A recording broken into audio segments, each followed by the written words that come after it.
Naglunsad na ang Philippine National Police ng malawakang operasyon para mahanap si Sara Diskaya, may-ari ng St. Timothy Construction, kasama ang iba pang sangkot na umanay Ghost Flood Control Project sa Davao Occidental na nagkakahalaga ng 96.5 milyon.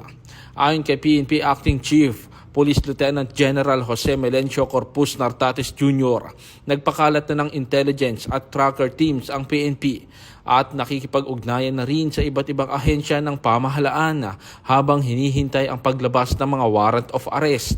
Kasabay nito, tinutukan din ng pulisya ang mga lugar na posibleng pagtaguan ng mga sospek. Binigyan diin ni PNP Acting Chief Police Lieutenant General Jose Melencio Corpus Nartates Jr. na ang layunin ng hakbang na ito ay maramdaman ng mga sangkot na pagsuko na lamang ang pinakamainam at natitira nilang opsyon.